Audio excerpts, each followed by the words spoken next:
So hello, everybody, and welcome back as we continue this magnificent journey of ours through the prayer book. There is really so much to unpack, and we're doing it very slowly, as I mentioned many times, because, prayer can take a short time or a long time of our day. And the fact that we unpack maybe one or two concepts per class, and that is what we could be mindful of, then we will end up having a plethora of things that we can, delve into or think about as we do our prayers. So because we haven't met for so long, I just wanted to give a very, very, very, very quick overview of where we are up to. So we started by, again, the analogy of the ladder and how it's not only our going higher and higher to Hashem, but actually our tefillot are structured that way.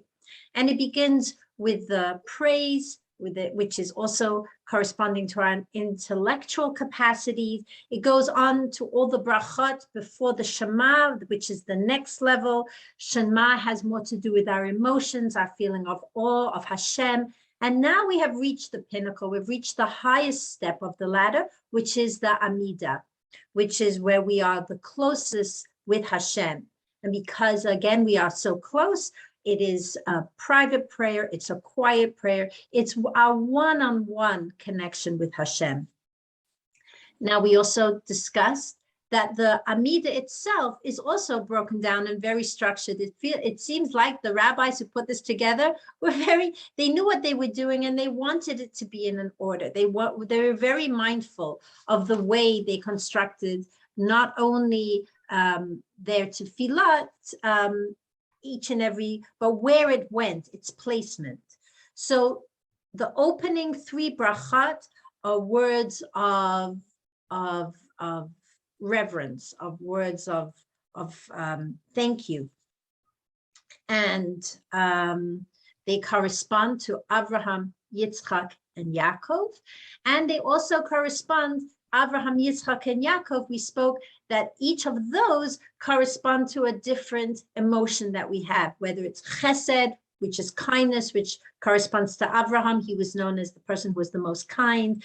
Then is Yitzchak, which is the bracha of gevura, the bracha of strength, which includes in that the concept of the revival of the dead and the bracha for rain, because those will show Hashem's strength. And then there is Tiferet, which is Tiferet, I would say, it's more like beauty, and that is the amalgamation of chesed and gevura, and that has to do with Yaakov, who was known as Kadosh, he was known as the Most High. And then after we've done our three opening statements, we come to the bulk of the Amidah prayer, which is our requests. And even our requests are done very methodically. We're almost up to the end of the request, but I'll quickly go through them. So if we're using the blue annotated siddur, it's the Amidah begins on page 123 with the three opening brachot. And then the first bracha that we say as far as a request go is, let me find it here.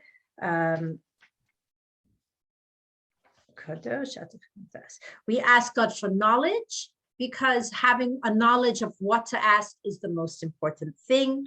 Then we talk about Teshuvah Hashivenu. We ask God to help us return. We spoke about the fact that Teshuvah is an ongoing process. It's not just for the very important month of Elul and Tishrei, where Rosh Hashanah and Yom Kippur, that Teshuvah is an actual process that we can achieve every single day. Then it goes to Salach, which is in the middle of page 125. Pardon us, because even though the bulk of Teshuvah is saying, I will never do it again, it begins with having to say, I'm sorry, acknowledgement. And this is put after the bracha or the request of help us return, because it's not the primary part of Teshuvah. The primary part is to stay connected and have that return every day. but asking for forgiveness is so important, the acknowledgement of and looking in and being introspective of where we've gone wrong. Then we say Re'eh, which is we asking for redemption. We spoke about the fact that this is a personal redemption. We're not talking about a communal or global redemption. We ask Hashem every day, help us get out of our individual things that we're stuck in, the things in our lives that we feel stuck. We want Hashem to help us with that. Then we come to Rafa'enu, asking God for healing. This is a time when we also privately can have in mind anybody in our lives that need a complete refuah shalema. Then we go to page 126 on the top, where we ask God for produce. And this is where we put in the blessing of either dew or rain, depending on the season. I know we spoke a lot about that. And this is the actual bracha for asking God for sustenance, for parnasa, for health, right? For health, for physical health, in the way of sustenance, not just a spiritual health. And then comes the next part of our requests, which is more communal. We start with a very personal, I want my personal redemption. I need my personal health, or my friend's health. I need my own parnasa. And now we come to communally, and this is in the page of 126. We spoke about sounding the great shofar, which asked Hashem to sound the great shofar, which is the beginning of our redemption, and then restoring judges, because when we have this redemption, we will have judges as in the days of yore, where we will have this system set up for us, which is so exact and proper. And then we spoke about the Lamal Shinim, and that's the last class we had before our break, which is in the end of 126. And we spoke about the fact that this blessing was the one that was inserted. And it was inserted because of the very difficult time that the people were going through, the Jewish people were going through at that time, and it was inserted later. And that's why there's actually 19 blessings and not 18, although the Shemona Esrei means 18. And it talks about that we ask Hashem to subdue those who are against us, our rivals, the wicked people. And now we're going to come to continuing, and we're almost done. But it might take a little time because, as I said, every blessing has so much in it, to the final 3 brachot that complete the bulk of the Amidah. So if we can just remember like that as we're saying our blessings, if we're just mindful of how it's structured, it also helps us in how we're supposed to be thinking as we go through the prayers. So now we're on the top of page 127. Again, we're using the annotated siddur. And now this was just a quick overview. And now we're going to do it in depth. May the mercies, and I'm going to read it in English, and then I'm going to extrapolate some of the Hebrew words. May your mercies be aroused, Lord Hashem, upon the righteous, upon the pious, upon the elders of your people, the house of Israel, upon the remnant of their sages, upon the righteous proselytes, which is the Gerim, the people who've come to Judaism, and upon us. Grant ample reward to all who truly trust in your name, and place our lot amongst them. May we never be disgraced, for we have put our trust in you. Blessed are you, Hashem, the supporter and who gives support and who gives security to the righteous. So at first glance, this is a very simple bracha, right? We're asking Hashem to have mercy and to fulfill all of the blessings for the righteous people. But when we unpack it, there's really so much that this blessing has for us in our own personal avoda, in our own personal service, and in our own personal growth.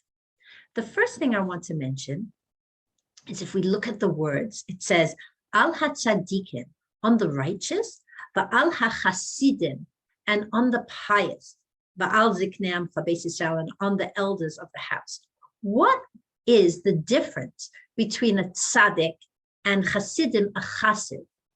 So most people think, well, a tzaddik is a righteous person, and a chasid is somebody who has a rebbe, right? Who follows the rabbinic teachings. But actually, the definition of a chassid is somebody who goes, the expression is lifnei mishurat hadin, which means above the level of the law. Now, I want to digress a little bit here, just for a moment, and talk about the fact that we are in this very holy, special, and amazing time period between Pesach and Shavuot.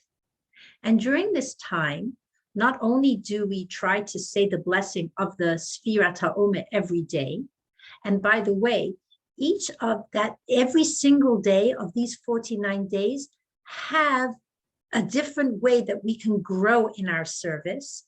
And the first 3 weeks are actually Chesed, Gevura, Chesed, Gevura, Tiferes, Netzach, Chod, Yesod, and Malchus. So remember I mentioned that Abraham was Chesed, and Yitzchak was Gevura, strength, and Yaakov symbolized Tiferes, which is the amalgamation of both. Well, there's actually 7 emotional attributes in Kabbalah. And what we're supposed to do every day of the Sefira is we're supposed to tap in and try to perfect one of these attributes. So it's like 7. So we have Chesed, let's say the first week, Chesed, Chesed of strength, Chesed of Tiferes, Chesed of Gevura. And then the next week, when it's talking about strength, it's having strength in Chesed, strength in strength. So each one has a very specific day. For example, what are we up to today? Just as a side note, today we're up to the 4th week, Chesed, Gevura, Tiferes, Netzach. We're up to the 2nd day of the 4th week. So we're in strength in Netzach, which is endurance.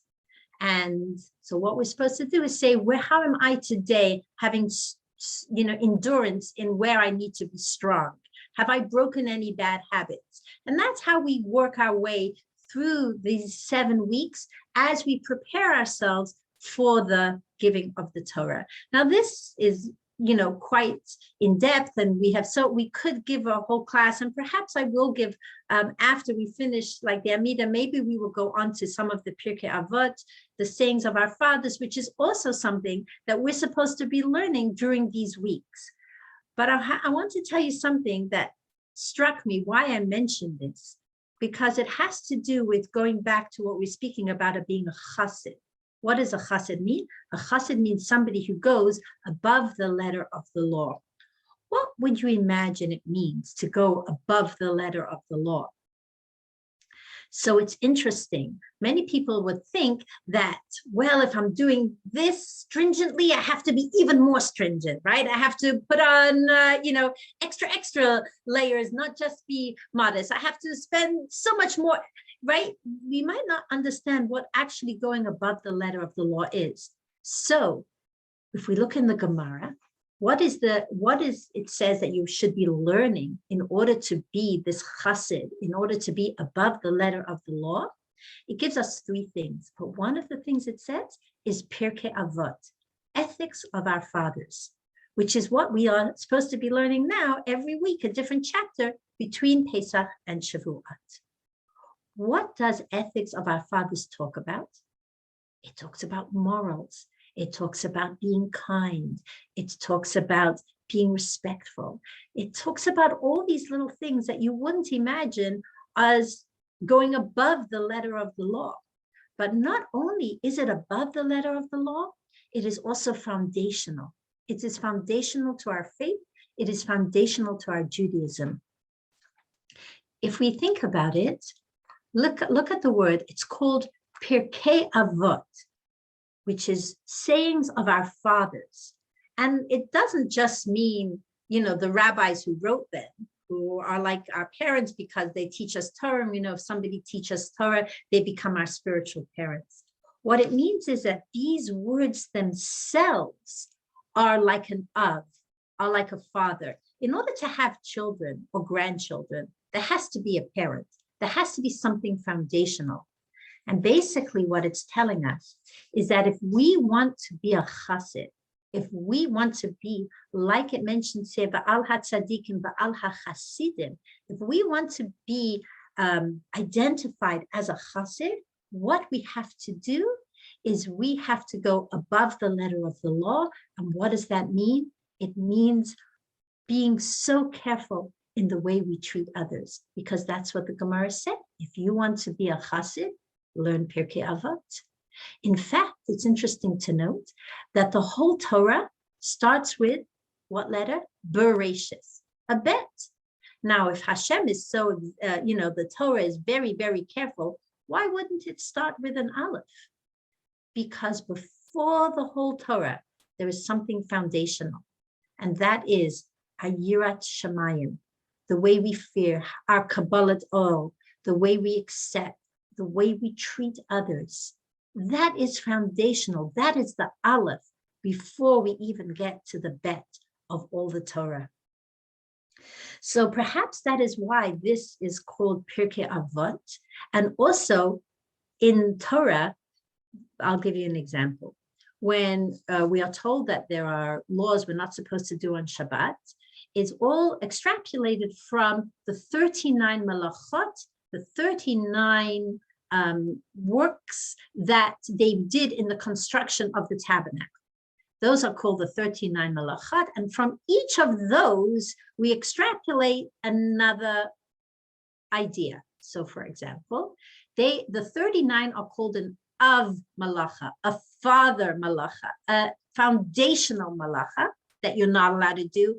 And from all of that, we get all the toldot, we get all the children.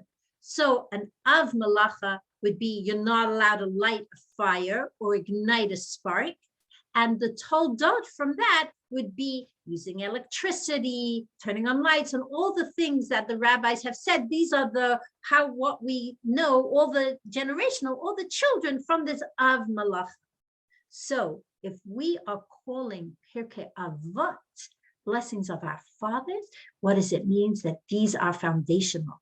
These are foundational. And that's why the whole Pirkei Avot starts off with Torah, Moshe Kibel Torah Sinai, that Moshe received the Torah from Sinai. Even though Pirkei Avot's found in the middle of the Gemara somewhere, I think in the Zikin, like in the middle, it's because this is foundational. It's not just some rabbis getting together and telling us something that they thought would be, it's good not to gossip too much. It's good to make a fence around the Torah. It's nice to not, one of them last week was, don't get too comfortable with the government. Like all of these things that you say, no, these are part of our Torah.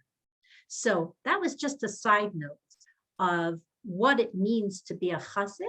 It means to go above the letter of the law, and especially in those aspects where we treat another person. In those areas, we're supposed to go above and beyond. Our midos tovos come first and foremost, above everything else. And I thought that this was such a beautiful thing to keep in mind, that many of us feel as we go through our day that halacha is important. How I do this, I need to take 3 steps backwards and I know my feet together and be quiet, and there's so many halachot in Judaism as we go about our day. But foundational to that is the Aleph, is the way we treat other people, is the way we are kind to one another. That is foundational, and that is what it means to be a chassid. So let's go back to this prayer. And for anyone who's just joined us, we're on in the annotated siddur on page 127. Al hatzadikim ba'al hachasidim, for the pious and the chassid. And now when you hear the word chassid, you will know what it refers to. Ba'al zikna amcha beis Yisrael, and for all of the elders. And here we're talking about Torah scholars. So because who do we revere as our leaders? It's not powerful people, it's not people with money, it's not people with influence, it's the pious, it's the chassid, and it's the zikne, the elders, the ones who have acquired knowledge and understanding. And we're asking Hashem to give them what they deserve. Give these wonderful people everything. They give them, and it says Sachar Tov, a good reward, L'chol habotchim b'shimcha emes, for all those who have trusted in you. So just to go back, that the rabbis were very methodical in why they place things where they are. There's a psalm in Tehillim, in our Psalms chapter, I think it's 75, that says, which means I will cut off the horn, I guess that's the best way of the evil people, and I will uplift the horn of the righteous. So that's why this follows so beautifully from our last blessing. Our last blessing, it was saying, Hashem, please subdue all those that have been challenging for us. And now it's saying, but what's the next step to that? It's not just good enough to make sure that we don't have enemies. Now, Hashem, we want you to really reward, and I'm going to put it in here, the trust of the righteous. And I'm putting that word in because that is foundational to what we are asking here. And it mentions who else is incorporated in all these people who should be acknowledged and rewarded. Ba'al Gerei Hatzedek, to the righteous ger. Now, this was put in historically because Rabbi Gamliel, at that time, there was a lot of ferment amongst the Jewish people, and there was a lot of amongst the nations in general, and there was a lot of people who were joining the Jewish faith. And Rabbi Gamliel says, if you are joining because you really want to become closer to Hashem, if you are a ger tzedek, then you have absolutely the same status as the tzaddik. In our society, sometimes we might say, oh, I was born Jewish and this person became Jewish. It's not that they have a different status. They have the same status as the most lofty of all of us. If they've come to Judaism as a ger tzedek, which means somebody who really connects, his neshama connects to being Jewish and to connecting to Hashem that way. So all of these people, we ask that they receive, because remember, this is not a statement, this is part of our requests. What are we asking? They receive a sachar tov, a good reward. What is a good reward? This is actually talking about olam haba, because in this world, my friends, it's impossible to tell. We would like to have something that's good and sweet. We've spoken about that many times. We often ask for sweetness, but really and truly, how do we quantify that? We see so many people who are wonderful people and they seem to struggle. And so many people are the opposite, that they maybe are not, doing everything they could or being the best type of person, but they're living this opulent and what seems to be a very easy life. And we're saying to Hashem, please reward the trust of your righteous and of your Hasidim with a good reward. And that is primarily talking about the reward that we know will be there absolutely in the world to come. And now it says, we want God to give a reward to all those who trust in you, right? Who trust your name in truth. And remember I said that every single one of these blessings, the angel said it first at a pivotal part, or as one little part of our history. So according to the Midrash that talks about this concept, that every one of these blessings was first said by a malach, when was this said? This was said when Yaakov was actually traveling to meet his son Yosef, when he was told that Yosef is still alive, and he was traveling from where he was down to Egypt to meet him. And Hashem promised Yosef at that time that not only would he have the opportunity, remember he hadn't seen him for years and years and years, and Hashem promised him, not only will you have the opportunity to see your son, he will be there even at the point when you pass away. And it says that Yaakov trusted this with his whole heart. He believed it. And sure enough, when he was on his deathbed, he had all his children around him, including his lost son Yosef. And it said he was so radiant and so at peace with having all of his children around him that the angels said this prayer, who rewards the trust of your righteous. So that is where it's said in history. Now, what does it mean to reward a trust? what relationship do we have to have in order for this to be possible in our lives? Well, the first explanation is that it should be like a parent to a child. You have a little child and they skin their knee, and you come over to them and you help them with their boo-boo. Even though you might not have fixed the problem 100%, if they feel secure, you will know that they will come back to you every time that they're in trouble.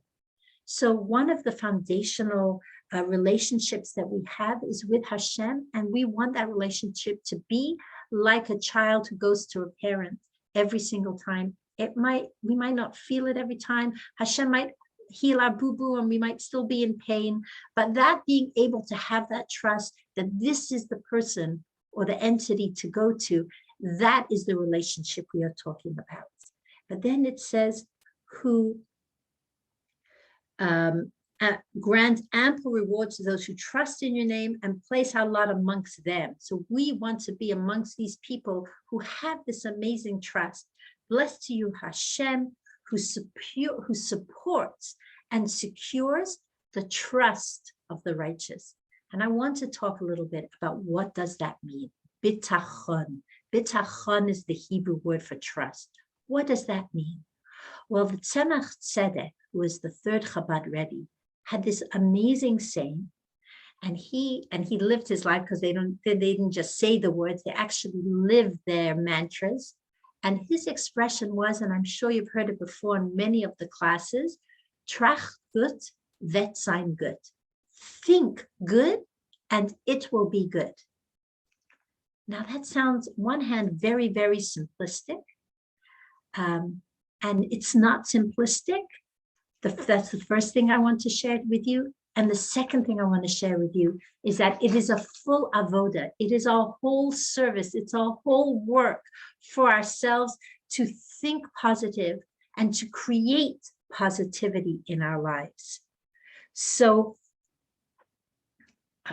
there's a little bit of a joke that Ingrid Bergman once said that, if you want to be happy, what you should do is you should pray to God to have good health and a bad memory.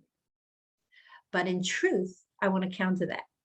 We have to pray to Hashem to have good health, yes, but not that we should choose to forget. We should choose trachgut, to make all of our memories, to make all of our experiences positive. And that's what it means by trust. The famous song, don't worry, be happy, right? So it sounds like a, cute little song, don't worry, be happy.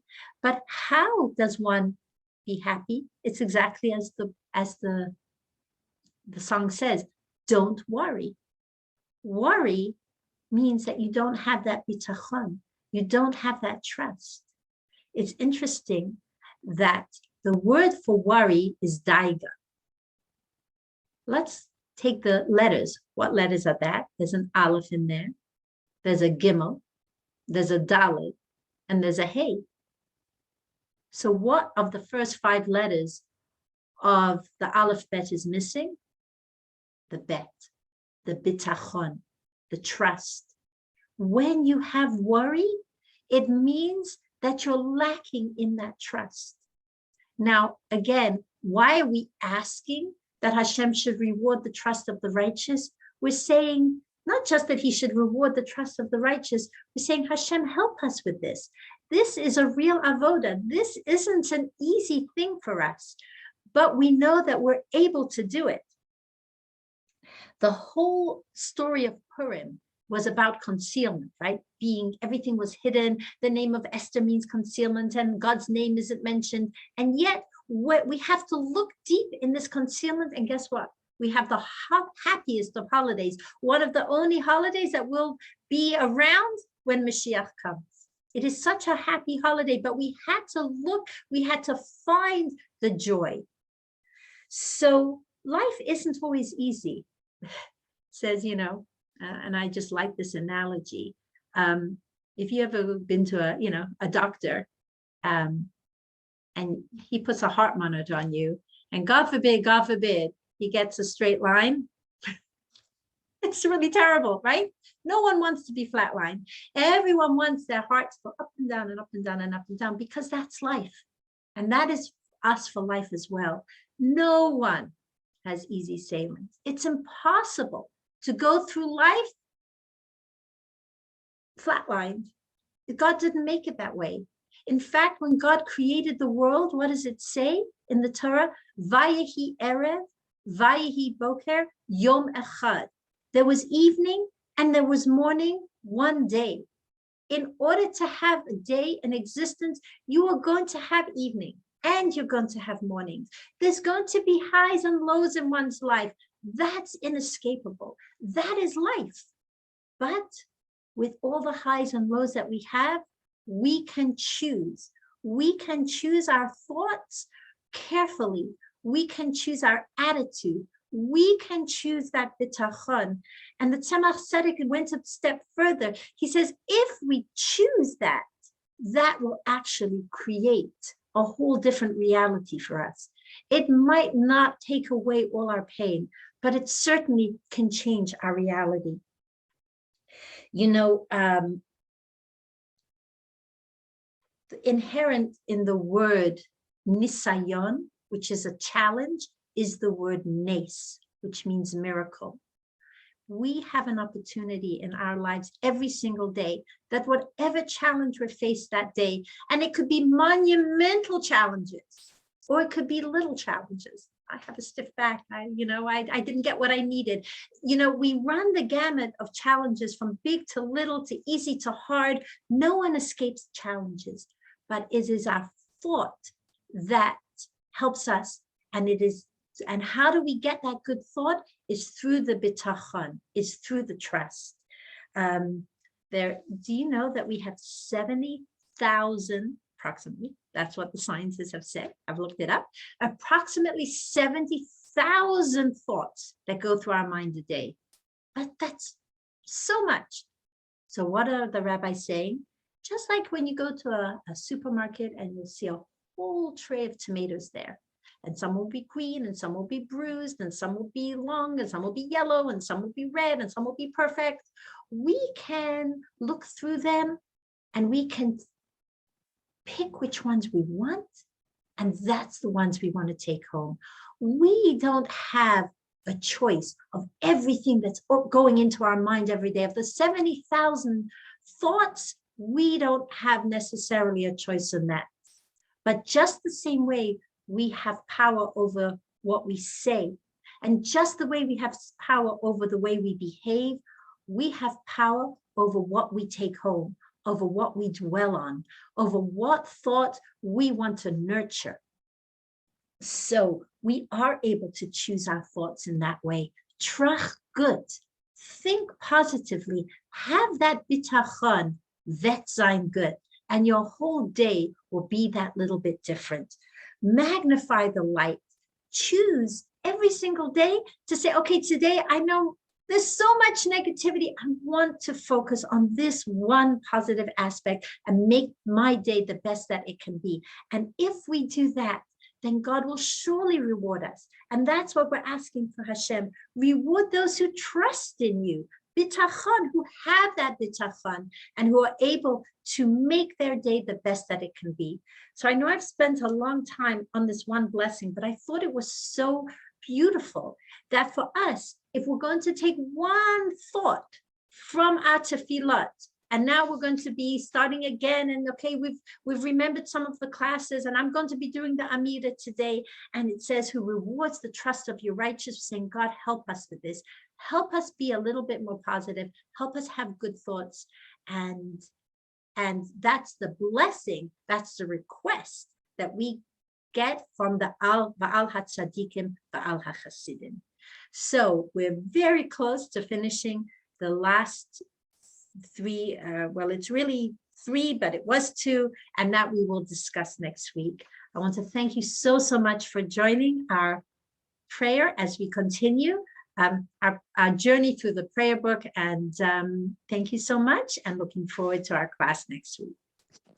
Thank you, Esther. Thank you, Esther. That was good. Thanks, Esther. Again. That was wonderful. You're so welcome. you, Thank you. Esther. Thank Nice you. meeting Have Bye, a wonderful day everyone. with no worries. You too. And thank you, thank you for using the Yiddish. Trag gut, sein gut. Ach, gut wird sein gut. Absolutely. We work on that every day. Thank you so much for joining, ladies. Thank you. Lovely Thank to you, see you Esther. all. Lovely, lovely Thank to you. see you Thank all. you. Bye, Take care. everybody. Bye. Bye. Bye.